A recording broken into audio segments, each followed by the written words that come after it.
Hello hi, this is Telugu politics. Kharif వచ్చేసింది, వర్షాలు పడుతున్నాయి, తొలకరి పోయింది, రోహిణి కార్త పోయింది, వర్షాకాలం స్టార్ట్ అయిపోయింది. అక్కడక్కడ వర్షాలు కూడా పడుతున్నాయి. వానదేవుడు కరుణించాడు కానీ రైతుల్ని ఆంధ్రప్రదేశ్లో చంద్రబాబు నాయుడు మాత్రం కరుణించినట్లు కనిపించట్లేదు. ఎందుకంటే రైతులంతా కూడా రెడీ అవుతున్నారు. వాళ్ళు పంటలు ఈ విత్తనాలు చల్లుకోవడానికి కావచ్చు, వరి ఖరీఫ్ సీజన్కి సంబంధించిన పంటలు వేసుకోవడానికి వర్షాలు వస్తుండడంతో రైతులంతా కూడా సిద్ధమవుతున్నారు. ఇప్పటి వరకు రైతు భరోసా ఏదైతే ఉందో అది అందించడం కోసం ఎక్కడా చర్చలు జరగలేదు. క్యాబినెట్లో కానీ లేకపోతే దీని మీద డిస్కషనే జరగలేదు. ఎందుకంటే మే ఎండింగ్ నుంచి జూన్ వరకు రైతులకి చాలా కీలకమని చెప్పుకోవాలి.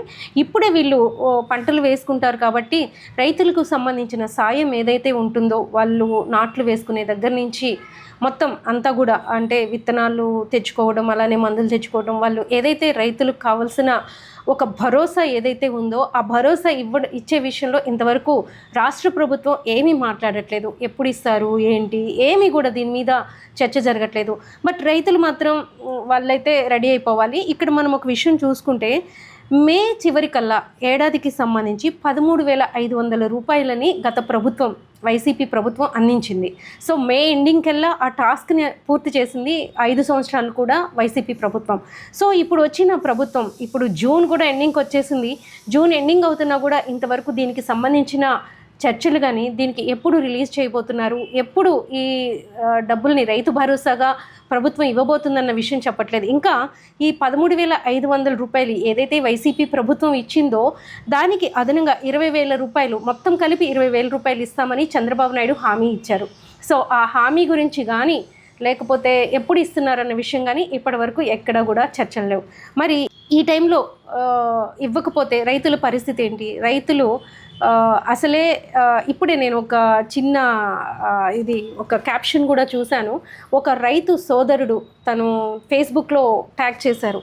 కేజీ బియ్యం ₹1 ఇవ్వడం కాదు, మీకు దమ్ముంటే 100 రూపాయలకి ఎరువులు బస్తా ఇవ్వండి అని చెప్పేసి ఇస్తే బాగుంటుంది కదా అని చెప్పేసి ఒక ట్యాగ్ చేశారు అతను. సో నిజమే కదా, కేజీ ఇప్పుడు రైతు బాగుంటే సమాజం బాగుంటుంది, రైతు బాగుంటే అందరూ కూడా చక్కగా తినగలుగుతారు, ఆరోగ్యంగా ఉండగలుగుతారు.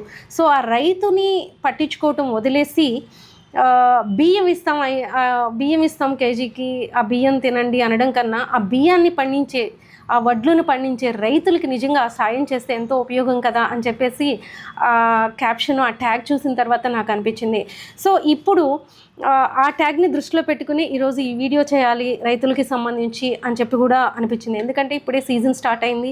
సీజన్ స్టార్ట్ అయినప్పుడే రైతులకు కూడా చాలా భరోసా కావాలి, రైతులకి సహాయం కావాలి. సో ఆ సహాయాన్ని ప్రభుత్వం ఎప్పటి నుంచి చేస్తుంది? ఎందుకంటే ఆల్రెడీ జూన్ ఎండింగ్కి వచ్చేసాము.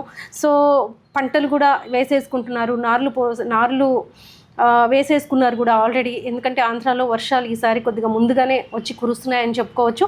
సో ఈ నేపథ్యంలో ప్రభుత్వం ఏం చేయబోతుంది, ఎప్పుడు రైతు భరోసా ఇవ్వబోతుంది అనేది ఖచ్చితంగా చెప్పాల్సిన అవసరం ఉంది. ఇంతవరకు దీనికి సంబంధించిన శాఖ మంత్రి కూడా ఈ విషయంపై ఏమీ మాట్లాడకపోవడం అనేది దురదృష్టకరం. అలానే ప్రభుత్వం కూడా రామోజీ సంస్మరణ సభ చేపట్టింది కానీ రైతులకి సంబంధించిన ఏదైతే ఇన్ టైంలో ఇవ్వాలో ఆ ఇన్ టైంలో ఇవ్వాల్సిన దాన్ని ఇవ్వకపోతే ఎంత నెగిటివ్ మూటగట్టుకోవాల్సి వస్తుందో ప్రభుత్వానికి కూడా తెలుసు. సో అలా మామూలుగానే వైసీపీ ప్రభుత్వం 5 సంవత్సరాలు ఉన్నప్పుడు ఇన్ టైంలో ఇవ్వడం, ఏదైతే ఒక యాక్షన్ ప్లాన్ ఏదైతే ఉందో దాన్ని జగన్మోహన్ రెడ్డి కష్టమో నష్టమో అమలు పరిచి తీరాడు. జనం కూడా ఆ ప్లానింగ్కి వాళ్ళు ట్యూన్ అయిపోయి ఉన్నారు.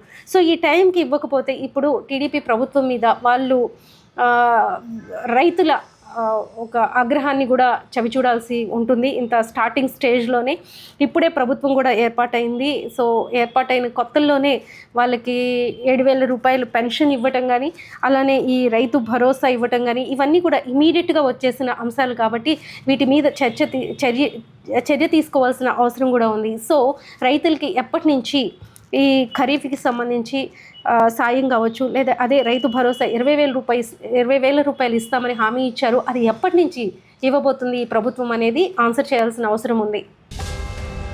Please subscribe Telugu politics.